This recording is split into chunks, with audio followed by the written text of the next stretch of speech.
Right, good evening to you. Thanks for clicking on to this Hurricane Irene video blog, take 2. I do know that was an issue with the last video blog, and I apologise for that. I've got not much memory in my phone, so that's why I cut it off. And there was also, I think it was a bad upload as well, because the sound cut halfway through the video, so I apologise for that.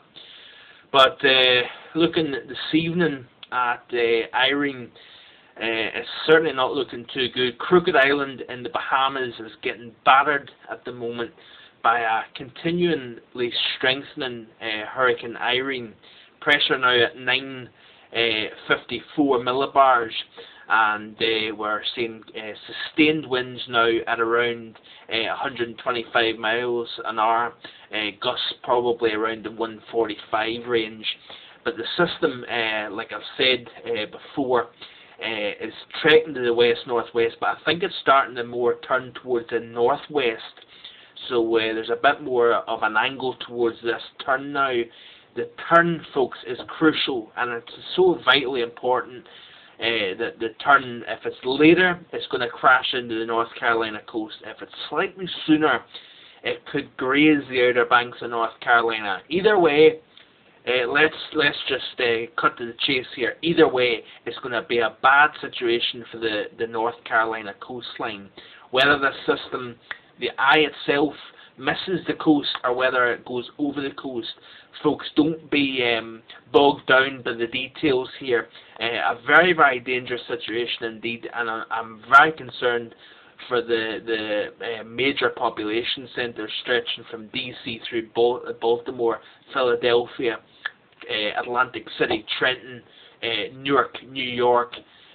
These places are going to get hit by a hurricane by the weekend, and it looks as if the system could be a Cat 1, even Cat 2, as it moves into perhaps making a landfall across central Long Island. The problem is, folks, the waters are very, very warm, abnormally warm, probably a good 1 to 3 degrees warmer than they should be, and of course we're meeting the peak of the summer heating in the Atlantic as well, so all the right ingredients are coming together. We might also find that although as Irene approaches North Carolina, you quite often find dry continental air gets fed into the system and it chokes it slightly, therefore weakening it. We might find there's not as much as you would expect with this, and therefore lesser weakening may be the case. But the fact that we've got an environment very conducive for this system becoming a Cat 4 hurricane either by tonight or tomorrow morning, and apparently some of the models are now hinting at the system becoming a Cat 5 hurricane, a monster. And my concern certainly was that it would rapidly intensify over the Bahamas. Now, it's going to take a while to go across all the Bahamas. Now, it's entering the central portion of the Bahamas tonight, and it's going to take a while to clear those. And I'm afraid the system looks as if it's going to become a Cat 4 before it leaves the Bahamas and then starts to make an approach towards the North Carolina coast.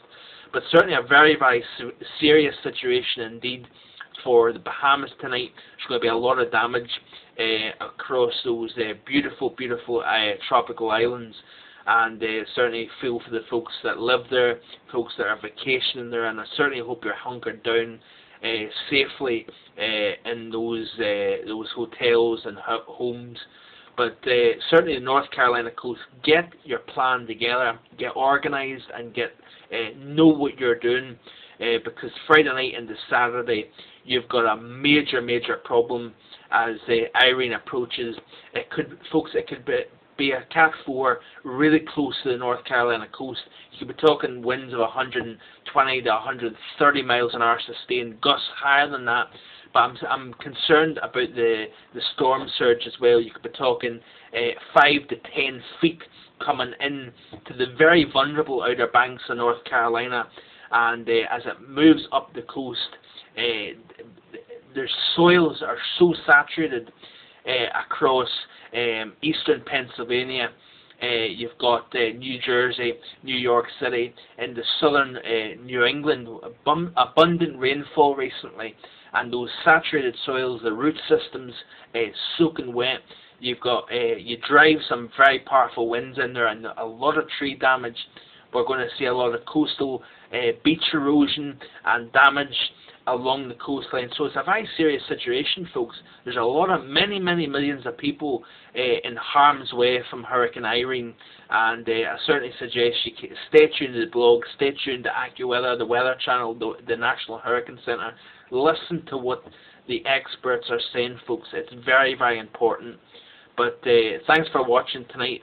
Hope the folks in the Bahamas are doing okay with this situation, and I'm certainly very concerned for anywhere from Cape Hatteras to up into Maine and even Nova Scotia.